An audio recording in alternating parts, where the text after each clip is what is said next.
সেনাবাহিনীর একটি ইউনিট এখানে এসে কিন্তু উপস্থিত হয়েছেন এবং ইতিমধ্যেই কিছুক্ষণ আগে কিন্তু শাহবাগ থানা পুলিশের একটি দল কিন্তু ভিতরে প্রবেশ করেছেন এবং এখন কিন্তু সেনাবাহিনীর একটি দল তারা কিন্তু ভিতরে প্রবেশ করছেন।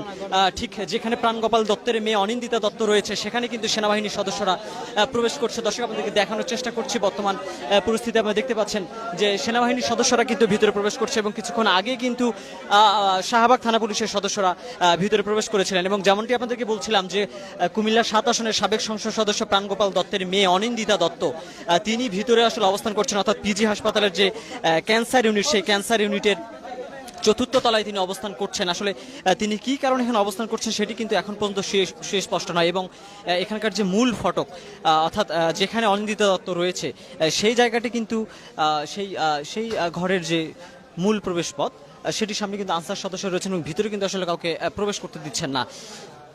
আমরা একটু একজনের সাথে কথা বলতে চাই, তিনি আসলে গণমাধ্যমের সাথে কথা বলবেন।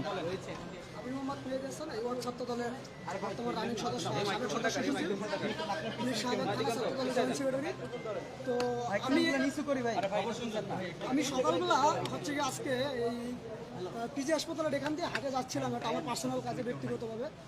তো হঠাৎ করে দেখতে পাই প্রতিমাদে পিজি হাসপাতাল এফ ব্লকের সামনে একটা মহিলাকে দুটো লোক টানাটানি হিংসা করতেছে, মানে একটু ঝগড়াঝগড়ি করতেছিল। আমি বললাম যে একটা মহিলা এমনি আর নারী নির্যাতন নিয়ে বাংলাদেশে যে একটা বর্তমান ভয়াবহ পরিস্থিতি চলতেছে আপনারা সকলেই এটাতে অবগত। তো ওই মুহূর্তে আমি দাঁড়া করালাম মহিলাটা যে আপু কী হয়েছে, তো ওনার শাখা সিঁদুর পরা, তো আমি বুঝছি যে হিন্দু। তো বললাম দিদি কোনো সমস্যা, বলে হ্যাঁ দেখেন তো আমার কী জন্য আটকেছে। তো পরবর্তীতে ওখান থেকে একটা লোক উঠে বললো যে উনি সাবেক এমপির মেয়ে আওয়ামী লীগের। আমি বললাম এমপির মেয়ে মানে ঠিক আছে, তো আওয়ামী লীগের এমপির মেয়ে প্রাণগোপাল দত্তর মেয়ে, কুমিল্লা 7 আসনের এমপি নাকি প্রাণগোপাল দত্ত।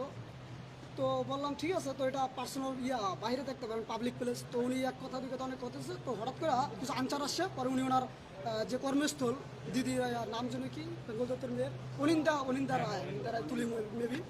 তো পরে উনি ওনার কর্মস্থল আসার পরে আমি যেহেতু একটা পদে আছি, যেহেতু একটা সাংগঠনিক আমার অবস্থান আছে, সো যেহেতু এই জিনিসটাতে আমি জড়াই গেছি, তো এখান থেকে আমি সরেও যেতে পারি না। যেহেতু শুনছি ফ্যাসিস্ট আওয়ামী লীগের একজন এমপির মেয়ে, তো বিষয়টা আমার জানারই বিষয়। তো আমি আমার এলাকার কিছু লোকাল ভিত্তিক কিছু সিনিয়র নেতৃবৃন্দরে জানার পরে তো আমি আসলে মিডিয়ার সামনে ওই কিছু ব্যক্তিগত কথা না বললেই নয় বা অনেক কিছু বলতেও চাই না। তো ওই ক্ষেত্রে অনেকে আসে, তো আমি মেডিকেলে আসি, উপরে আসি, মেডিকেলের প্রক্টর, মেডিকেলের পরিচালক, সহকারী পরিচালকেরা অনেকেই আসে। আসার পরে আমার পদ এবং আমার সম্পর্কে সব জানার পরে বললো যে তুমি কি করতে চাও। আমি বলছি ভাই যেহেতু আপনাদের এখানে কর্মস্থল চাকরি করে আপনার আইন প্রক্রিয়াভাবে যেটা বলে আপনারা সেটাই নেন।